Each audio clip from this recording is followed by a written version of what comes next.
Welcome back to the Den. I'm Tobin, and today I want to talk about my early thoughts of Tokyo Rose. Tokyo Rose first came out in 2017. I'm sure by now a lot of you know this. I mostly want to focus on my early thoughts of this fragrance. I'm going to do chapters on this one, so if you want to skip to that and go down below, and if I did it right, you'll be able to skip to it. Doug and Fran have always done an extremely well done job of taking something that you might otherwise think as unwearable and making it wearable. Home on the range, gun cleaner, gun range, powder, love it. Many of you, if you follow my Instagram, you know that I love Keepsake Fruitcake Cider House. I never thought I'd love or enjoy cider fragrance or like wear it. Fruitcake, I'm a fruitcake, but to wear fruitcake, yep. Cosmic cookies, Tobin wearing a cookie, yep. Pumpkin, I don't even do pumpkin lattes, I do pumpkin pie, and that's about it. I love pumpkin pie. Homemade pumpkin pie with some whipped cream. All this other fancy smancy mamby-pamby pumpkin stuff though. Atomic pumpkin. I'll wear this all day long. And, you know, even with the new label, you know, the labels change, but what's inside stays the same. Atomic pumpkin is one pumpkin that I will wear. The only pumpkin that I will wear. In 2017, when Tokyo Rose first came out, I skipped it. I never could see myself as wearing a rose fragrance. And had Doug not sent this to me as a gift for review, I honestly probably wouldn't have picked it up, and I would have missed out. Because once again, Doug and Fran take something that you might think wouldn't be wearable and make it wearable. First, let's talk about the soap. The soap does smell slightly different than the splash. That's often the case, right? One of the things I want to do when I'm honored and blessed by an artisan or a vendor, and they send me something as a gift, I want to do my due diligence, not only for them, but for you, the viewer. When my friends Phil at Bull Goose send me a soap, my friend Andy at the wet shaving store, my friend Doug and Fran at the Phoenix shaving store, when they send me something,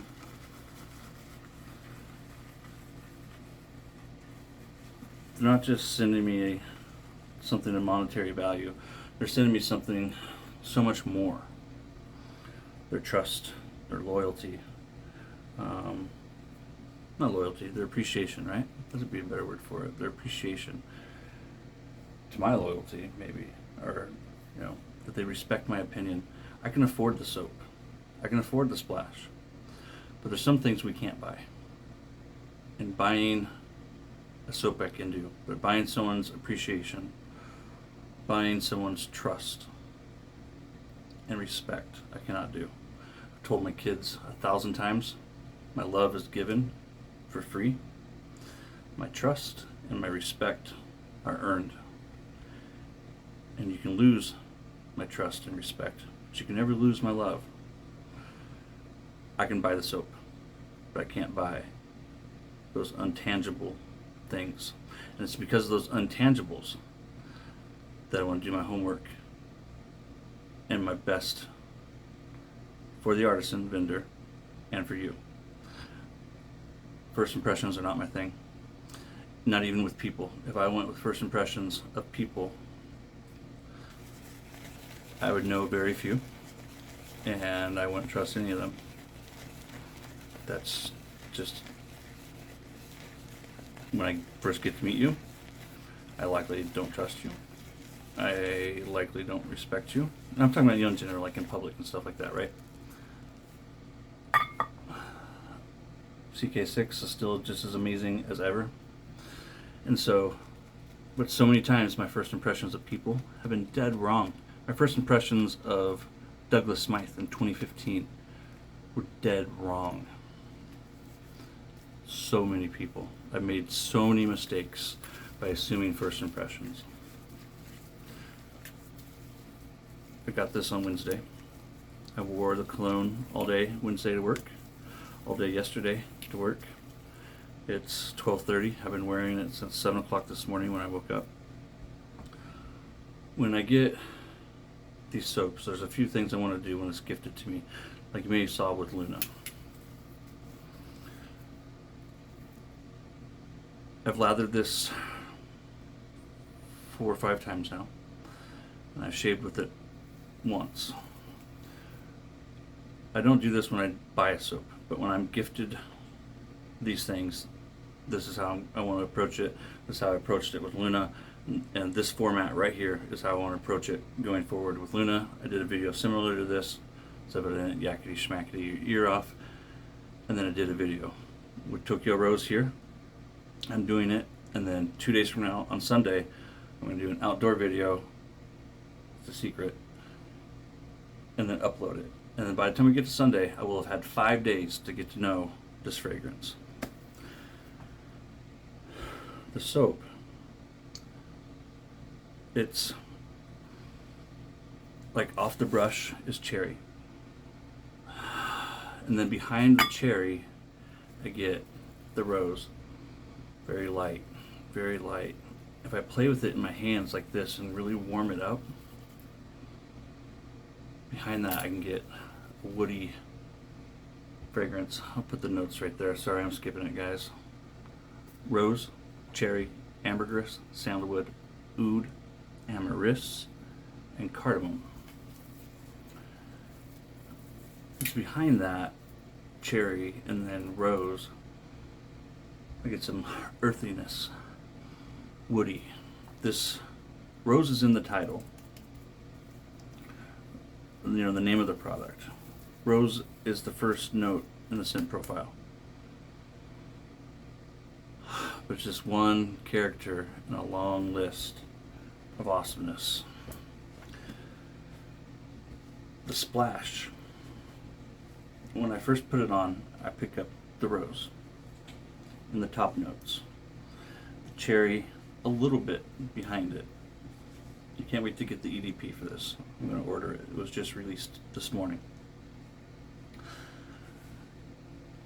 Behind the cherry, which is very light, the rose is very light. And Doug and Fran have once again taken something that most men would think that they might not wear and have made it something very wearable. The ambergris, for those who don't know, is musky, marine, sometimes earthy, aquatic. I've heard it described as wood in an old church, like when you walk into like a really old, cool, nostalgic building that's like full of old wood. That ambergris reminds me of that. I still have never picked up a true ambergris oil or fragrance. That's one that I still need to pick up, and I need to, so that I can experience it by itself. The sandalwood, a lot of you are familiar with. The oud, a lot of us are familiar with. Earthy, green, woody. And then we get into the amyris, and amyris is generally like fresh, piney. What else I got? It's green, it's woody, it's fruity. So you get that rose and then the cherry, and then behind it comes just this woody, earthy, masculine musk. Sometimes oud, you kind of pick up like these leather notes, and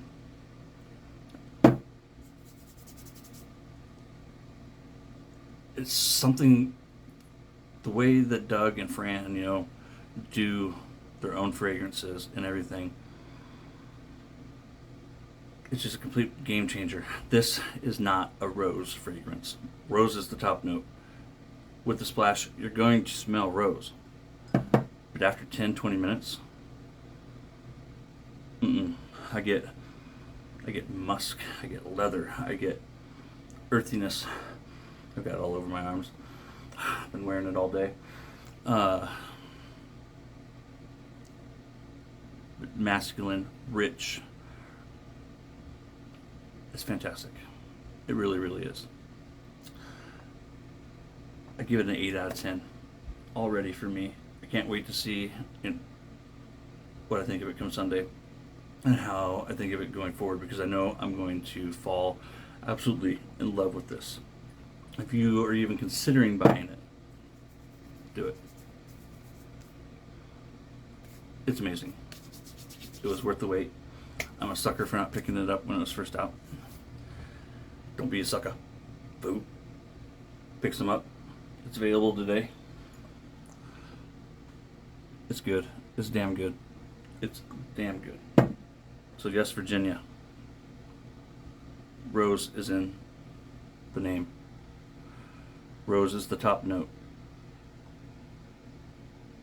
But rose is not the only game in town. Masculine, rich, earthy, deep is supporting that. It's awesome.